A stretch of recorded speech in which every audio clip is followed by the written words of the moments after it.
us covered with the fight and with football. So, Angry Black Man said, and this was about the MMA when I was asking the Mad Barber about Cormier. He said that the title should be vacant. Cormier needs to fight someone, for the title. That's very interesting. Angry Black Man. I think the thing is, though, is that they're going to look at it as he got cheated, because with the samples that they did an A and a B sample, and they're saying he had something in his body that he shouldn't have that, enhanced his performance, which it just seems like, that's just how John Bone Jones fight. It didn't seem like he was just some superhuman guy, from what his other fights has been. So, but and all in all, they looked at it as he cheated and that he gained an unfair advantage. So Cormier was not at a fair shake, so they gave it back to him. But I really do think this is going to do something to Cormier's psyche, because people are going to tell him. They're gonna look at him and they're gonna say, "But you didn't beat him." And I think they're gonna look at him as that he's not the real champ. And I think it will weigh on him that he did not beat John Bone. Even cheating or whatever, he did not beat him. So he still is his 0 and whatever, against John. So Cedric Galloway was talking about when we were talking with Kano about the whole Watson and Savage thing. He said Houston wasted a week of their season by starting Savage. And it seems like that's been a trend of theirs, Cedric. They get these guys. I remember with Brian Hoyer and Ryan Mallett for Hard Knocks. They started Ryan Mallett and middle of the game, they pull him and they play Brian Hoyer. It's like, what was all that for, for training camp? That was just, for show. I don't know, Slugger also said when we were talking about the Cardinals that Carson Palmer looks like he's out there winging it. So I guess pick a guy, let it fly, I guess is what he's saying. Angry Black Man also said the hype O'Brien as a quarterback guru yet has helped make any quarterback better since becoming the head coach of the Texans, which might lead me into something else. Angry Black Man, could you make a valid point in what you're saying, on that? So, saying that, we got a game going on tomorrow night. It is the Bengals versus the Houston Texans, and we'll get to see Deshaun Watson start his first game as an NFL quarterback, which some people are going to be thinking, I do too, was long overdue anyway, that he should have started, and Kano did too. Both of these teams got dominated last week. Houston got it handed to them by the Jacksonville Jaguars, and it wasn't no better for the Bengals against the Ravens. They got shut out. The Bengals got shut out. I think Andy Dalton turned the ball over 5 times. I know he threw 4 interceptions. He might have fumbled, as well. So it's just what team can look better than what they put on the field the previous week. And shouts out to newcomers, not newcomers, but folks that just jumped in the chat room. Big L and Grego has also jumped in here. And Grego said, "What's up, Low Pan? Jelani too. I don't like that, Grego. I don't like that. This is my show. My show, man. I'm telling you, watch your fingers, man. Watch what you're typing. Because I'm telling you, I get you up out of here, Grego. You get shot off of other people's shows. You can get shot off this one too. So, but this Thursday night game, I'm really hoping that we get a better output or performance from what we saw from these two teams before. I do think we will.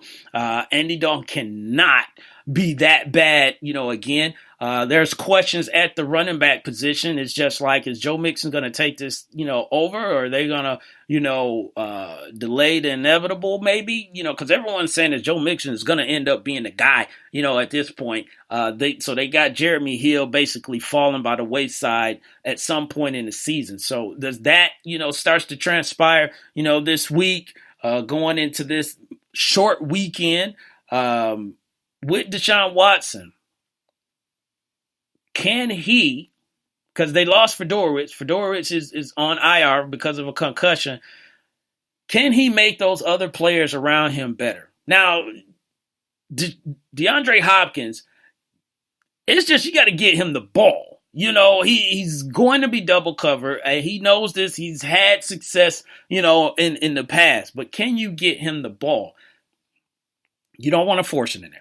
You don't want to just make him a target, even though he's on my fantasy team. I would love it. But you don't want to make him just the target. Lamar Miller has to step up. Deontay Foreman has to help out. Probably the biggest thing is this offensive line. Dwayne Brown is not on this offensive line, and they've had questions, about this offensive line, and they got dominated, against the Jacksonville Jaguars. So it's you hope it's good, but you're like, it may not be exactly what we had planned it. Vontaze Burfict is not playing because he's suspended for 3 games. So, we're missing some players. This will be also another opportunity for J.J. Watt. J.J. Watt really didn't do anything. And I'm going to use Jim Moore's seniors line. He didn't do diddly poo last week, and he admitted that. So if your offense isn't working, you got to at least have your defense, working. I do think that this will be, somewhat of it'll be a good game. It will be a good game. Not, back and forth, barn burner or nothing like that. But I think this will be, a good game. Shouts out to 334 Bama Boy. He said Mixon better be the guy. I picked him up on my fantasy. 334 Bama Boy. If I can make that happen, bro, I will make that happen for you, man. But, you just got to be patient, brother. I think it's going to happen. It was the same thing with Jordan Howard. I told folks Jordan Howard is going to take over that spot eventually. And sure enough, it took a Langford injury, but look what happened. So I think it is going to be there. Angry Black Man says Watt and Clowney need to show up and put pressure on Dalton. If they do, he will turn the ball over. Absolutely right. They will be without Brian Cushing. He got popped for 10 games, basically for a second offense with, I want to say PED, if I remember correctly, on that. But he is serving 10 games. He may appeal that and try and get it reduced, but he's not playing tomorrow night. Let's put it that way. Big L said Andy D is the Bengals. Whoa, Big L. But Big L, Lopan just brought it to my attention that he said you ain't watching football games, but you making comments about football games. Lopan, is that true? Indeed. Okay, so Lopan should or should not Big L be making comments about football? He shouldn't? Indeed. Okay, I get it. So Big L, these are Lopan words, not mine, bro, not mine. He's saying you need to do like he told you when he listened to other folks' podcasts. Silence. His words. Not mine, man.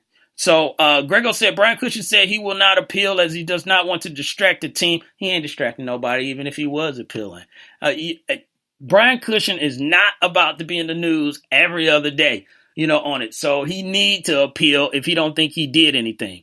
Big L said, no, sir, no need to watch a bum. He is that. A blind man can see that. So talking about Andy Dalton, on there. 334 Bama Boy say Grego guilty. So yeah, this will be, can Andy Dalton not F it up? He can't have a worse performance. And they got a good offense. They got, AJ Green, John Ross, of course he had an injury. And you got 3 quality running backs, in my opinion, not great, at this point, but 3 guys that you could get something out of. I like their running back trio better than I like Houston's, but it's going to come down to the quarterback. It's going to come down to can Deshaun stay in the game, so this doesn't make him have to throw the ball. I think he would use his feet, at times where he need to. I think he'll get DeAndre Hopkins the ball, but he will still need other guys to step up because he does not have his tight end. So we will see, what goes down, tomorrow night with Thursday night football with the Bengals versus the Texans. So we're going to move on from there, and we'll stay on the football topic. And I told you there was a 30 for 30 that came on last night, and I hope people got to see, this 30 for 30, because all of them are great, but this was just very very interesting, I should say, and very informative of what happened in 1987 during the NFL strike. Now, back then, I think I was a kid, of course, but I was like 9, and for whatever reason, I don't remember the strike. I don't remember anything, about the strike. Maybe I was outside playing. I don't know, but going back, in history, with this episode, and they were talking about this. So basically, this is what happened. The NFL and the players, and some of these folks in here is not going to believe this because they're too young to know about it. But at one point, there was no free agency in football. And if you got drafted by a team, they own you, and you couldn't do anything about it. They paid you what they wanted, so it wasn't like you could use leverage for other teams to get more money or get what you should get. It was just you got what they gave you. So they were fighting for more than that, but that was one of the things on the table, is that they wanted to be free agents and be able to, they're contractors. So they want to be able to extend their services out to other teams. So the owners wasn't having that, and they decided, you know what? If we don't get our demands met, we're going to walk out. We're going to strike. We're going to not play football, and we're going to see how that works.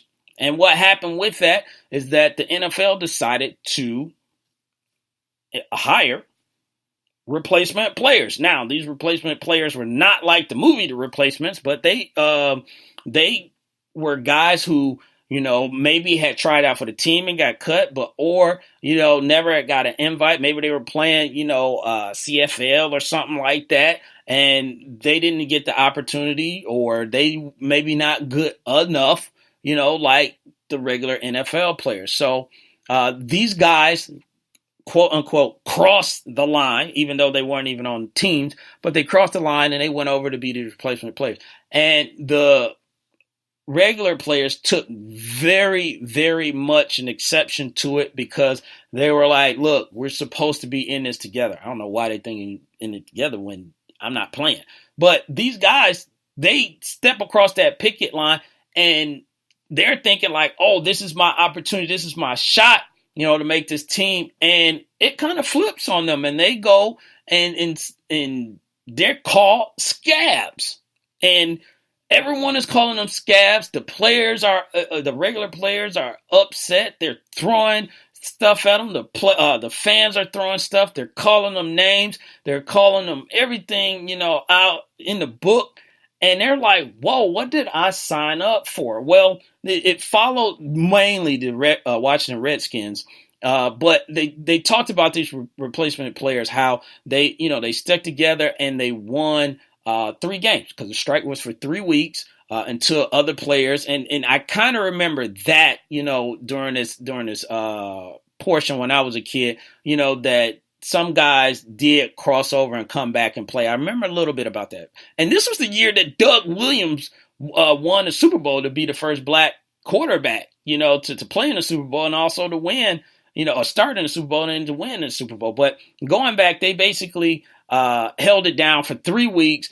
Washington Redskins won 3 divisional games, and they got the Washington Redskins in position to make this run for this Super Bowl run. So it goes through all the stories of how some of those players got there, what happened after that, what they're doing now. You had one guy, Tony Robinson. He was playing for the University of Tennessee. I mean, he was being compared with Bo Jackson. Back in the day, he ran into some legal problems, and then he was serving prison time, and they brought him out of prison to play football.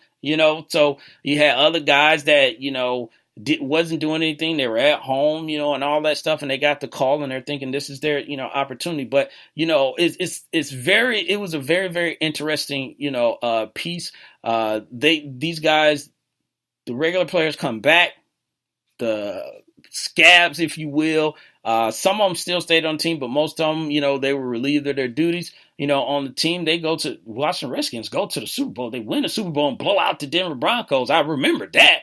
And these guys that was on the team that won those 3 games and put them in the position to make the run that they ran, they didn't get any Super Bowl rings, which I thought